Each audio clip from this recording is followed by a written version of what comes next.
साल 1805 ब्रिटेन के Lord Gerrard lake थक चुके थे। 2 जनवरी से वो एक किले को फतेह करने की जद्दोजहद कर रहे थे। आज 22 फरवरी हो गई थी। 1 महीना और 20 दिन बीत चुके थे, लेकिन देश के बड़े बड़े साम्राज्यों को गिराने वाले अंग्रेज या दुनिया के बड़े बड़े साम्राज्यों को गिराने वाले अंग्रेज इस एक किले की चढ़ाई पूरी नहीं कर पा रहे थे। 1798 की आयरिश बगावत को कुचलने वाले लॉर्ड लेक पलटकर देखते हैं। ब्रिटिश सैनिकों के चेहरे उतरे हुए थे, जिसके बाद लेक वापस लौटने का ऐलान कर देते हैं। उस दौर में सर्वशक्तिशाली लगने वाली ब्रिटिश फौज को इस किले ने मात दे दी थी। बल्कि सिर्फ ब्रिटिश ही नहीं, मुगल शासक भी कितनी ही बार इस किले से हार चुके थे। लेकिन अभी तक अगर आपने हमारे चैनल को सब्सक्राइब नहीं किया है तो प्लीज़ हमारे चैनल को सब्सक्राइब कर लीजिए, क्योंकि हम ऐसे ही इंटरेस्टिंग वीडियो लाते रहते हैं। आज हम बात करेंगे उस लोहागढ़ किले की, जो कई फौजों को दफन करने के बाद भी राजस्थान के भरतपुर में सिर ऊंचा किए खड़ा है। चलिए सबसे पहले आपको ले चलते हैं 17वीं शताब्दी में। जाट शासक मदन सिंह के बेटे युवराज सूरजमल को एक जगह पसंद आती है, मगर ये जगह एक अन्य जाट शासक राजा खेमकरण सोगारियों के इलाके में थी। तो राजा सूरजमल ने वहां हमला करके इसे अपनी रियासत में जोड़ा। उस दौर में राजस्थान के सामने एक और दिक्कत हुआ करती थी। सरहद से लगे होने की वजह से भारी हमलाकारी जो वेस्ट से आते थे, वहीं से हिंदुस्तान में घुसने की कोशिश करते थे।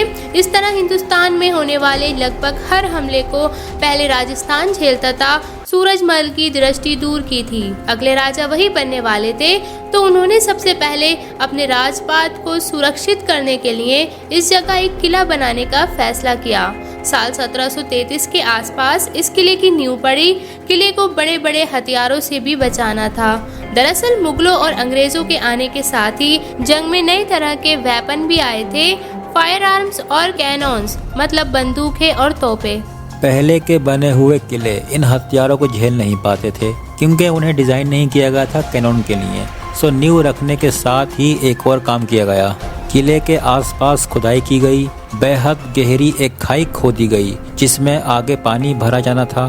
किलों के आसपास ऐसा करना आम बात थी, लेकिन इस किले के पास ज्यादा गहरी खुदाई हुई।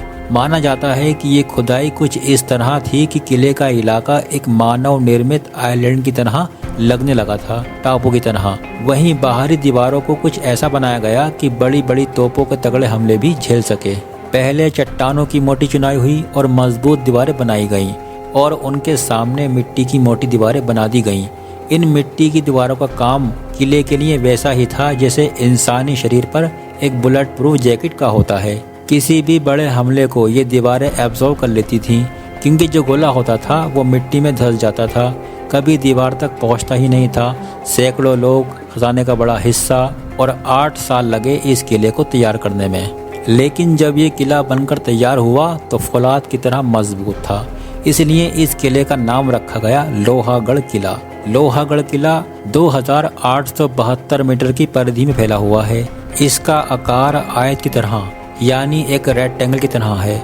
किले में 34 बुर्ज हैं यानी टावर। अब ये जो टावर्स होते हैं, किले जैसे किसी भी डिफेंसिव पोजीशन के लिए बहुत काम के होते हैं। उन पर खड़े होकर सैनिक दूर से दुश्मन को देख सकते हैं और सटीक निशाना लगा सकते हैं। 34 टावर का मतलब 34 जगह, जहां से आप निगरानी भी कर सकते हैं, हमला भी कर सकते हैं। किले के आसपास 8 से 10 फीट तक जमीन खुदी हुई है, जिसमें पहले पानी भरा होता था। इस खंदक में पानी के साथ मगरमच्छ छोड़े जाते थे, जो दुश्मन को किले तक पहुंचने से रोकते थे, डराते थे। ये खंदक कुछ जगहों पर 41 मीटर तो कुछ जगहों पर 72 मीटर तक चौड़ी है। अब इस किले के लोहागढ़ बनने की कहानी तो हमने आपको सुना दी। अब आपको बता दें कि किन किन मौकों पर इसने अपने नाम को साबित भी किया। पहला किस्सा है 1763 का, मगर इसकी भूमिका बन गई 461 साल पहले 1303 में। दिल्ली के तत्कालीन सुल्तान अलाउद्दीन खिलजी ने चित्तौड़गढ़ किले पर हमला किया। किले को जीत लेने के कुछ दिनों बाद खिलजी वापस दिल्ली रवाना हुए, पर दिल्ली जाते जाते वो किले की नायाब चीजें अपने साथ ले जा रहे थे। इन चीजों में किले के 2 दरवाजे भी थे, जो क्राफ्टिंग की मिसाल थे। खिलजी ने इन दरवाजों को दिल्ली में सजा दिया। भूमिका बन गई। अब चलते हैं वापस 1763 और 64 पर। इतिहासकार बताते हैं कि उस दौर में शाह आलम द्वितीय नाम मात्र के मुगल बादशाह बच गए थे। असली ताकत रोहिलों के सरदार नजीबुद्दौला के पास थी। महाराज सूरजमल और नजीबुद्दौला के बीच एक जंग हो गई। इस जंग में महाराज सूरजमल की मृत्यु हुई। इसके बाद भरतपुर के राजा बने महाराज सूरजमल के बेटे महाराज जवाहर सिंह। लेखक दीनानाथ दुबे अपने खिताब भारत के दुर्ग में लिखते हैं, नजीबुद्दौला से अपने पिता की मौत का बदला लेने के लिए राजा जवाहर सिंह ने दिल्ली कूच किया। कूच के कुछ महीनों बाद जब नजीबुद्दौला ने राजा जवाहर सिंह से ही युद्ध शांत करने का आग्रह किया, स्विंग फॉर पीस, राजा जवाहर सिंह लगभग जीत चुके थे, लेकिन उनके साथियों और सिपी सलारों ने उन्हें युद्ध रोक देने की सलाह दी कि अब लड़ने में ज्यादा मतलब नहीं है, हम समझौता भी कर सकते हैं। यूं शर्त बैठी कि राजा जवाहर सिंह भरतपुर को लौटेंगे, मगर नजीबुद्दौला को युद्ध में खर्च हुए पैसे चुकाने पड़ेंगे। रिप्रेशन यानी जंग की क्षतिपूर्ति या मुआवजा देना पड़ेगा। महाराज ने नजीबुद्दौला से उस समय के करीब 60 लाख रुपए लिए थे। आज के जमाने में इसका हिसाब लगाते लगाते कैलकुलेटर भाग जाएगा या पलट जाएगा आपका। उसके बाद वो वापस भरतपुर को लौटने के लिए निकले, लेकिन साथ में दिल्ली के किले से वो लोहिया गेट और अष्ट धातु के गेट भी भरतपुर वापस ले गए। यही वो 2 गेट थे जिन्हें 461 साल पहले अलाउद्दीन खिलजी चित्तौड़गढ़ से दिल्ली ले गए थे। ये गेट आज भी भरतपुर के लोहागढ़ किले में देखे जा सकते हैं। राजा जवाहर सिंह जब भरतपुर लौटे तो उन्होंने लोहागढ़ किले में जवाहर बुर्ज बनवाया, जो उनकी मुगलों पर जीत की यादगार था, जो आज भी किले में मौजूद है। जाट वंश के राजाओं की ताजपोशी के लिए जवाहर बुर्ज का इस्तेमाल होता था। भरतपुर के जाट वंश के राजाओं ने बहुत लंबे समय तक राज किया। जिस बीच राजा जवाहर सिंह मुगलों से लड़ रहे थे, उसी बीच ताकत का एक और परजीवी बीज भी तेजी से हिंदुस्तान की माटी में पनप रहा था। इसका नाम था ईस्ट इंडिया कंपनी। अच्छे अच्छे राजाओं और शाहों को ईस्ट इंडिया कंपनी धूल चटा चुकी थी, क्योंकि बड़ी कनिंग थी और पावरफुल भी थी। उन दिनों हिंदुस्तान में ब्रिटेन ईस्ट इंडिया कंपनी के जरिए ही अपने पैर पसार रहा था। इसी बीच वहां आयरलैंड में ब्रिटिश हुकूमत के खिलाफ बगावत होती है। 1798 में किंग जॉर्ज तृतीय अपने भरोसेमंद कमांडर जराल्ड लेक को आयरलैंड भेजते हैं। लेक आयरलैंड पहुंचते हैं और बुरी तरह बगावत को कुचल देते हैं। इतिहासकार एंथोनी एस बैनल अपनी किताब Lake Gerald first Viscount Lake of टेरी में लिखते हैं, आयरलैंड में ग्रेट ब्रिटेन के मुखालफत करने वालों के साथ जराल्ड लेक ने बहुत ही तीखा रवैया इख्तियार किया। लेक ने टेक्नो प्रिजनर स्टाइल में अपना अभियान चलाया। किसी को बंदी नहीं बनाया गया, जो मिलता उसे मार डाला जाता था। हिरासत में किसी को नहीं लेते थे। इस तरह जराल्ड लेक ने आयरलैंड में दहशत का माहौल बनाया। ब्रिटिश शासन ने उन्हें इसका इनाम भी दिया। उन्हें भेजा गया तेजी से बढ़ रहे एक और कॉलोनियल देश हिंदुस्तान। 1799 में जराल्ड लेक ईस्ट इंडिया कंपनी की जो फोर्स थी, तब उसके कमांडर एंड चीफ बने हिंदुस्तान में। फिर 1802 में फुल जनरल का पद मिलने के बाद उन्होंने लगातार युद्ध किए। सेकंड एंग्लो वॉर लड़ा, अलीगढ़ का युद्ध लड़ा, प्रतापगढ़ का युद्ध लड़ा, लास्ट वाले की लड़ाई लड़ी।